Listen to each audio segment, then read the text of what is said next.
एक कहानी जो आपकी सोच बदल दे। एक दिन की बात है, एक किसान का बैल कुएं में गिर गया।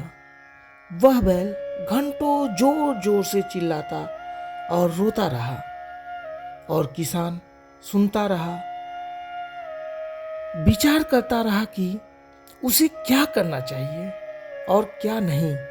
अंततः उसने निर्णय लिया कि चूंकि बैल काफी बूढ़ा हो चुका था, अतः उसे बचाने के से कोई लाभ होने वाला नहीं था और इसलिए उसे कुएं में ही दफना देना चाहिए।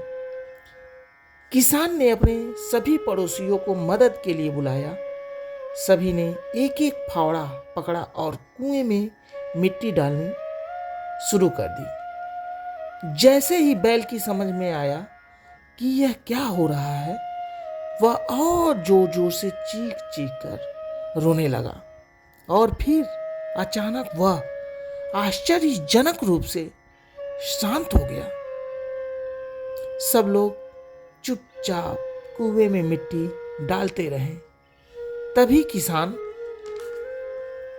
ने कुएं में झांक कर देखा तो वह आश्चर्य से सन्न रह गया। अपनी पीठ पर पड़ने वाली हर फावड़े की मिट्टी के साथ वह बैल एक आश्चर्यजनक हरकत कर रहा था।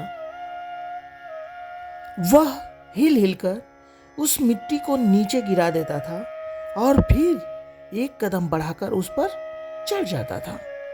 जैसे जैसे किसान तथा उसके पड़ोसी उस पर फावड़ों से मिट्टी गिराते, वैसे वैसे वह हिल हिलकर उस मिट्टी को गिरा देता और एक सीढ़ी ऊपर चढ़ाता।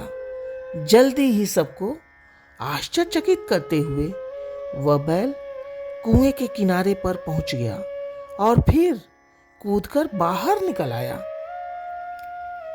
दोस्तों, ध्यान रहे, आपके जीवन में भी बहुत तरह से मिट्टी फेंकी जाएंगी, बहुत तरह की गंदगी आप पर गिरेगी।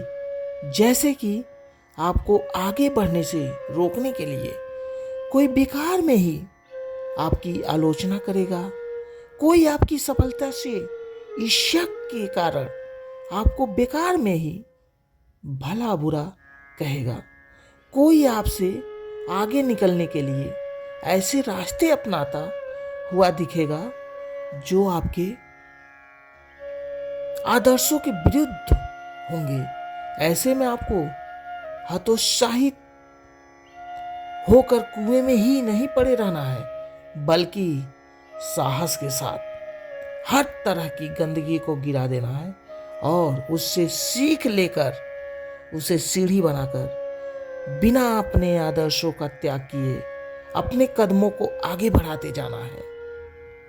इसलिए सकारात्मक रहें, सकारात्मक जिए।